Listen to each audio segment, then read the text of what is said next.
Bismillahirrahmanirrahim. Saya Ahmad Fariz Gardi akan menjelaskan sedikit tentang interaksi psikologi komunikator dan juga psikologi pesan dalam bentuk persepsi audiens, yang dimana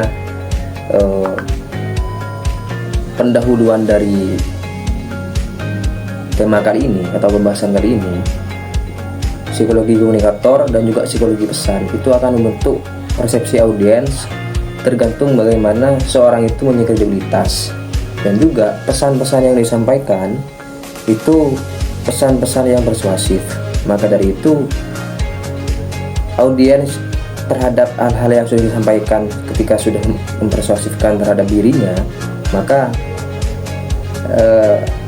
audiens itu akan membentuk persepsi dengan sendirinya. Maka dari itu di sini ada pembahasan pengaruh psikologi komunikator pada audiens. Sebagaimana yang sudah saya sampaikan tadi, bahwasanya psikologi komunikator di sini yang pertama itu adalah kredibilitas atau authority figure yang dimiliki oleh komunikator tersendiri.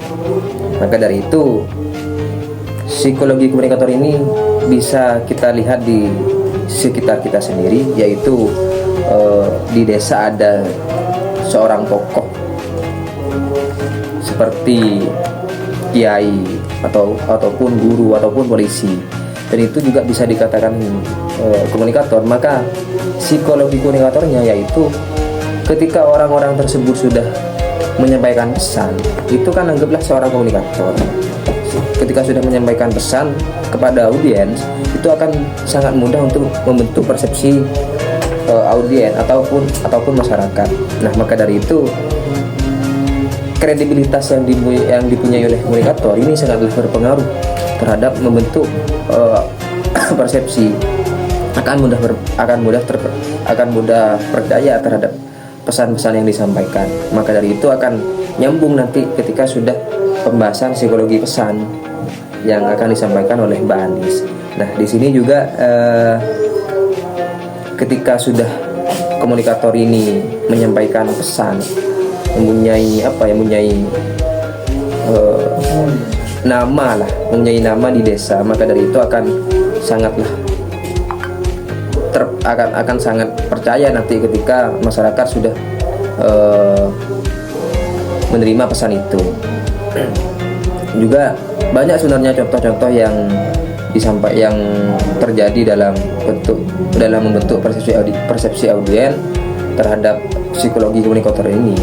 Juga ada sisi positif dan sisi negatifnya ketika komunikator seperti kiai ataupun polisi tidak digunakan secara baik, maka persepsi audiens ini akan menyeleweng juga nantinya.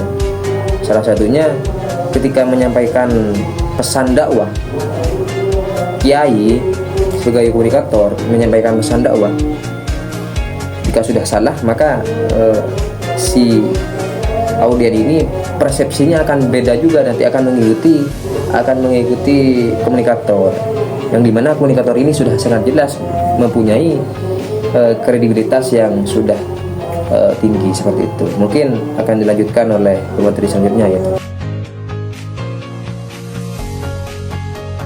Di sini saya akan melanjutkan mengenai pembahasan tentang pengaruh psikologi pada audiens, teman-teman. Nah, salah satu unsur penting dalam proses komunikasi adalah pesan. Pesan merupakan simbol yang disusun secara sengaja dan diarahkan untuk menyampaikan sebuah informasi. Dalam pemahaman mereka, pesan memiliki dua karakter utama, yaitu selektif dan terarah, yang artinya di mana komunikator atau pihak yang menyampaikan pesan dengan sadar memilih dan mengarahkan pesan tersebut agar tepat sasaran, begitu. Yang artinya pesan tidak dibuat sembarangan, teman-teman, tetapi dipilih dan diarahkan agar bisa dipahami oleh penerima sesuai tujuan pengirim. Nah, saya di sini akan mengambil sebuah contoh seorang guru. Nah, seorang guru menyusun kata-kata. Contoh sederhana nih, seorang guru menyusun kata-kata dan contoh sederhana agar siswa mudah memahami pelajaran. Ia memilih kata yang jelas, bukan istilah ilmiah yang rumit, agar seorang siswanya itu bisa menangkap dengan apa yang diomongin guru tersebut gitu, bukan mencari bahasa yang rumit begitu teman-teman. Kemudian pengaruh psikologi dalam penyampaian pesan terhadap audiens sangat signifikan, sebab cara suatu pesan dirancang, dikomunikasikan, dan diterima akan membentuk bagaimana khalayak memahami informasi, membentuk sikap, serta membuat keputusan. Jadi psikologi membantu kita memahami bagaimana orang berpikir, merasa, dan bertindak saat menerima pesan, teman-teman. Pesan yang baik harus memperhatikan 3 aspek psikologis penerima, yaitu salah satunya nih, aspek kognitif. Apa sih aspek kognitif itu? Yaitu cara berpikir. Terkait bagaimana otak memahami dan memproses informasi, itu yang disebut aspek kognitif. Yang kedua yaitu aspek afektif. Aspek afektif ini emosi atau perasaan. Jadi bagaimana perasaan audiens saat menerima pesan, begitu teman-teman. Pesan, apakah pesan yang membangkitkan emosi seperti haru, senang, takut, atau bangga, biasanya lebih efektif dan diingat lebih lama. Nah, itu tergantung suasana yang dibawa oleh perasaan audiens gitu saat menerima pesan tersebut. Kemudian di sini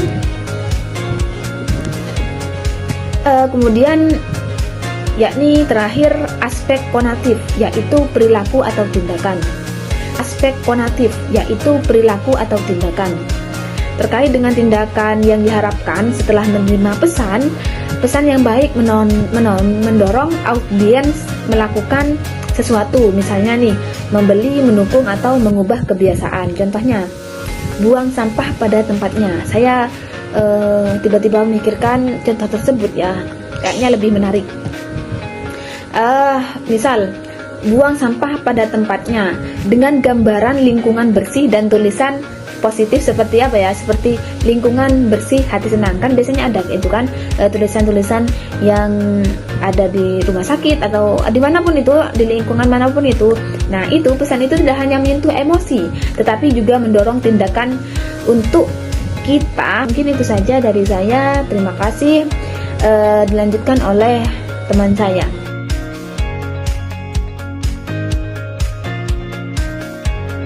Oke, dilanjut dengan saya, proses dan faktor audiens. Memahami audiens sangat penting agar pesan yang disampaikan menjadi relevan, menarik, dan mudah dipahami.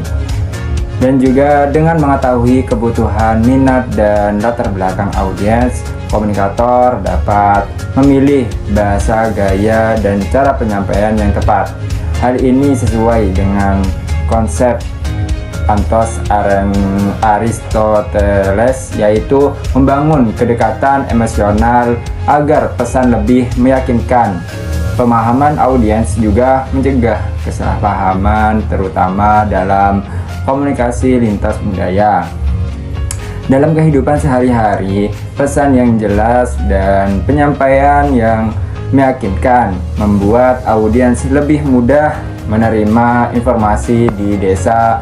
Masyarakat cenderung percaya pada komunikator yang memiliki kredibilitas seperti kepala desa atau aparat. Namun, hal ini bisa merugikan jika pesan diterima tanpa penyaringan secara keseluruhan. Cara komunikator berbicara, kredibilitas, dan gaya persuasif sangat memengaruhi persepsi audiens. Dan mungkin itu saja yang bisa saya sampaikan. Wabillahi taufiq wal hidayah. Wassalamualaikum warahmatullahi wabarakatuh.